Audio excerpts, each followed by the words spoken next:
Lalu bagaimana teknisnya bila pemilu dilakukan apabila kota kosong menang? Kita akan membahasnya bersama dengan Dewan Pembina Perludem sekaligus pengajar hukum pemilu Universitas Indonesia Titi Anggraini. Selamat pagi Mbak Titi. Selamat pagi Mas Febri, Mbak Valeri. Salam sehat buat kita semua. Salam sehat selalu Mbak Titi. Mbak Titi, kalau kota kosong menang misalnya pada pemilu, artinya akan dilakukan 1 tahun berikutnya di 2025. Nanti pesertanya apakah orang yang sama dengan koalisi yang sama atau dibuka kembali pendaftaran yang baru? Jadi di dalam Undang-Undang Nomor 10 Tahun 2016 tadi sudah disebutkan juga, itu ada pasal 53, 54, 54D ya, yang juga bisa kita rujuk. Disebutkan di dalam Undang-Undang Pilkada kita, kalau calon tunggalnya kalah atau suaranya tidak sampai 50% plus 1 si calon tunggal, maka pilkada diulang di tahun berikutnya atau jadwal pilkada sesuai peraturan perundang-undangan. Pilihannya kan hanya 2 ya, tahun berikut atau 5 tahun berikutnya. Secara akal sehat, logika, tidak mungkin 5 tahun berikutnya. Tidak mungkin suatu daerah dipimpin oleh penjabat selama 5 tahun. Selain tidak sejalan dengan kepemimpinan yang demokratis, itu juga akan mengebiri hak rakyat dan juga daerah. Jadi memang pilihan yang paling masuk akal adalah pilkada tahun berikutnya. Nah, siapa yang boleh ikut? Karena dia pilkada ulang, maka dilakukan pendaftaran pasangan calon ulang. Jadi baik si calon tunggal yang sebelumnya menjadi calon tunggal bisa mendaftar lagi, dan juga pembukaan kembali kepada partai-partai yang memiliki hak untuk mencalonkan. Jadi bisa dikatakan, Mas Febri, Mbak Valeri, pendaftarannya itu mulai dari nol kembali. Jadi semuanya kocok ulang.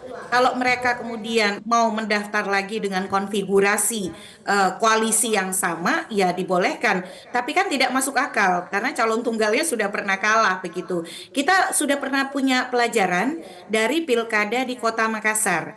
Nah, Kota Makassar itu kan calon tunggalnya kalah di 2018. Lalu diputuskan diulang di pilkada serentak berikutnya 2020 karena waktu itu jaraknya dekat. Sehingga pendaftarannya Mbak dimulai dari awal kembali.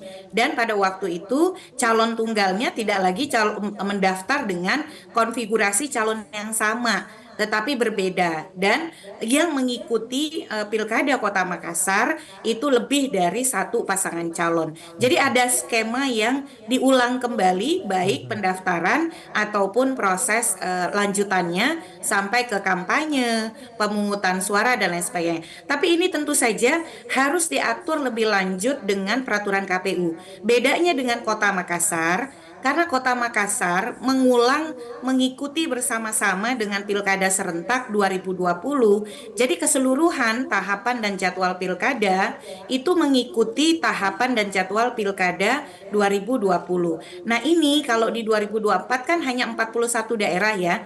Kalau yang pilkadanya calon tunggalnya kalah, KPU tentu saja harus membuat tahapan dan jadwal khusus untuk pilkada-pilkada yang diulang bagi yang kota kosongnya menang begitu, karena mereka harus membuat mulai dari tahapan yang pemutakhiran data pemilih, karena kan hari pemungutan suaranya bergeser Mbak, sampai dengan pelaksanaan tahapan yang paling akhir, yaitu penetapan rekapitulasi hasil suara dan pengusulan pelantikan calon terpilih.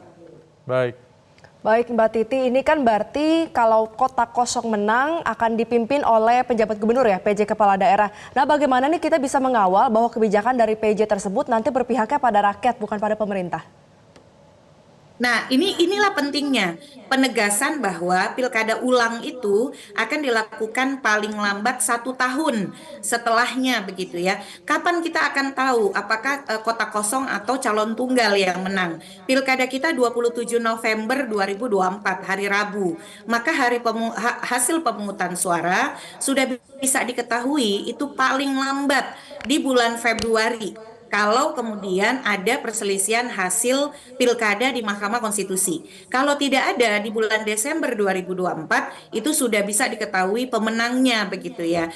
Nah, dengan demikian karena pilkada ulangnya paling lambat 1 tahun berikutnya, artinya kalau tidak di November ya Desember 2025, kalau bisa lebih cepat malah. Tahapan itu kurang lebih berlangsung 8 bulanan. kalau kita lihat dari kerangka waktu. Yang harus kita pastikan dalam 1 tahun paling lama dipimpin oleh penjabat adalah penjabat itu sebenarnya kewenangannya hampir sama dengan definitif, tapi tidak sepenuhnya sama. Ada pembatasan-pembatasan yang diatur oleh undang-undang dan peraturan pemerintah. Nah, penting sekali bagi kita melalui parlemen. Kan kita ada DPRD ya, Mbak ya, di daerah kita untuk memastikan penjabat ini bekerja sesuai dengan koridornya dan juga pencapaian tujuan pembangunan daerah. Sebagai publik tentu saja harus memastikan penjabat dalam proses, kan yang nanti akan memimpin daerah kalau kemudian menjelang pilkada ulang itu adalah penjabat. Penjabatnya tidak ada politisasi birokrasi, tidak ada keberpihakan terhadap calon-calon tertentu, dan yang juga harus dipastikan Mas Febri dan Mbak Valerie, anggaran untuk pilkada ulang itu harus sudah tersedia.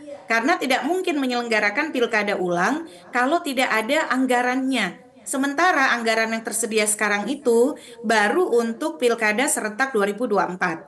Nah, kalau ada pilkada ulang kan tahapan-tahapannya diulang. Artinya APBD harus mengalokasikan anggaran untuk pilkada ulang. Apakah anggarannya ada? Ya, karena konsekuensi dari undang-undang, konsekuensi dari hak rakyat untuk memilih kembali calonnya yang dijamin konstitusi, alokasinya sudah tersedia. Karena itu konsekuensi dari undang-undang dan konstitusi yang kemudian harus dialokasikan oleh pemerintah daerah di dalam APBD mereka kalau calon tunggalnya kalah dan harus dilakukan pilkada ulang, Mas Febri dan Mbak Valerie. Mbak Titi, kalau misalnya nanti ada yang akan pilkada ulang 2025, apakah artinya nanti wilayah-wilayah atau daerah-daerah ini tidak 5 tahun menjabatnya di sana atau bagaimana? Sudah pasti ya, kalau kita lihat pilihannya itu sebenarnya secara logis, bagi saya terus terang saja. KPU bingung misalnya menerjemahkan pasal 54D apa ayat 3 ya, karena disebutkan di sana kalau calon tunggal tidak mendapat 50% plus 1, tidak mendapat suara terbanyak, pilkadanya diulang di tahun berikutnya atau jadwal pilkada yang diatur dalam undang-undang. Pilihannya kan adalah tahun berikut atau jadwal pilkada yang berikut. Jadwal pilkada yang berikut itu 5 tahun lagi. Secara logika, tidak mungkin daerah dipimpin oleh penjabat 5 tahun. Kalau dipimpin penjabat 5 tahun, itu bukan penjabat namanya, tapi kepala daerah definitif. Selama ini, kalaupun daerah dipimpin penjabat, skemanya itu masa jabatannya setahun-setahun. Setelah setahun, diperpanjang lagi setahun, dan seterusnya. Nah, oleh karena itu, berdasarkan juga rapat konsultasi dengan DPR, DPR kan sudah menegaskan, maka pilihan yang paling demokratis, pilihan yang logis adalah diulang tahun berikutnya. Itu di pasal 54D ayat 3. Pilihan itu yang paling demokratis, paling dekat dengan kepemimpinan definitif di daerah, karena penjabat itu walaupun kewenangannya hampir serupa dengan pejabat definitif yang betul-betul kepala daerah dan wakil kepala daerah hasil pemilihan, tapi dia ada batasan-batasan yang menyulitkan ruang gerak. Nah, oleh karena itu kalau kita lihat pasal 54D ayat 3, pemilihannya adalah di tahun berikutnya. Jadi tahun berikutnya ini yang harus KPU rumuskan tahapan dan jadwal persiapan dari mulai tahapan dilaksanakan pilkada ulangnya sampai kemudian penetapan rekapitulasi hasil suara. Tentu saja harapan kita Mas Febri dan Mbak Valerie, ketika pilkadanya sudah diulang, partai politiknya juga punya itikat baik. Jangan berskenario lagi calon tunggal begitu. Artinya calon tunggalnya sudah tidak dikehendaki oleh pemilih. Maka berikanlah tawaran yang betul-betul beragam dan inklusif. Dan tadi sudah disebutkan ya, di undang-undang kita memang cukup unik. Calon tunggal yang kalah boleh mendaftar lagi di pilkada. Nah, kalau di Kolombia, kalau calon tunggalnya kalah, itu tidak boleh ikut lagi pemilihan. Nah, di undang-undang pilkada kita masih agak baik nih, bahwa calon tunggal yang kalah boleh ikut lagi mendaftar, apakah dengan koalisi yang sama ataukah dengan koalisi yang berbeda. Sejauh ini undang-undang mengaturnya tidak eksplisit, hanya disebut calon tunggal yang kalah boleh mendaftar lagi di pilkada gitu. Nah, ini aturannya harus dibuat lebih lanjut oleh KPU, tapi publik jangan resah begitu ya.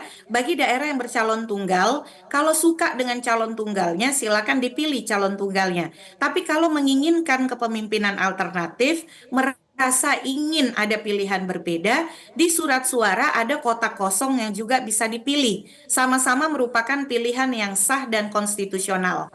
Nah, jangan sampai kemudian ada pikiran tidak boleh memilih selain dari calon tunggal, itu tidak benar. Jadi mau memilih calon tunggal boleh, memilih kotak kosong atau kolom kosong yang ada di surat suara juga boleh.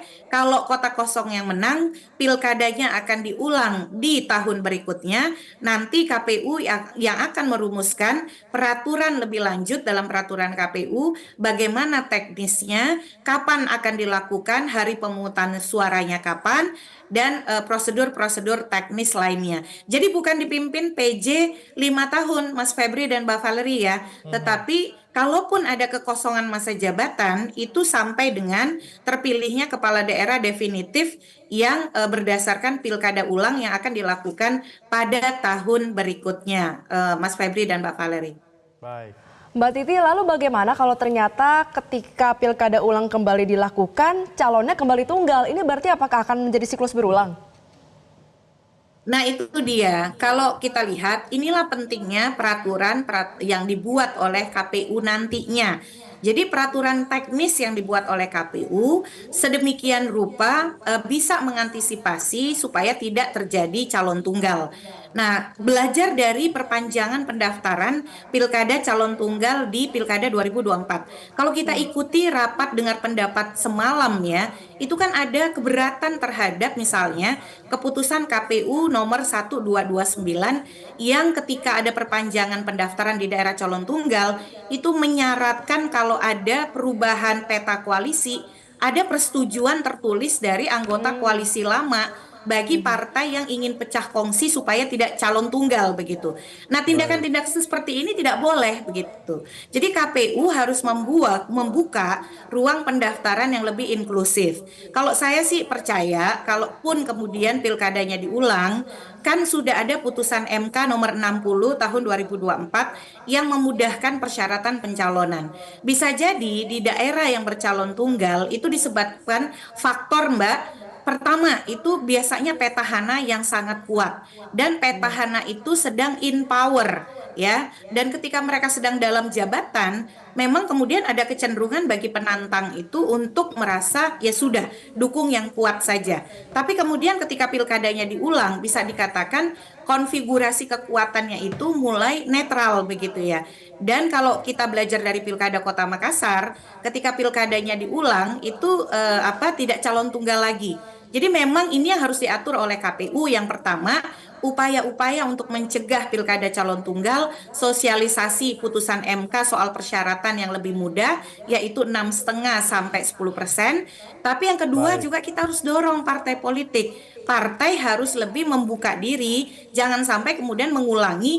Kalau partai mengusulkan calon tunggal kembali, maka partai akan kehilangan kredibilitasnya di tengah masyarakat. Baik, Dan artinya masyarakat dorongan bisa kemudian melakukan bagi perlawanan parpol politik. itu diperlukan ya Mbak Titi ya, agar lebih beragam lagi calonnya, lebih banyak lagi pilihannya bagi masyarakat. Terima kasih Mbak Titi sudah bergabung bersama kami dalam Metro Pagi Prime Time. Selamat kembali beraktivitas. Jelajahi cara baru mendapatkan informasi. Download Metro TV Extend sekarang.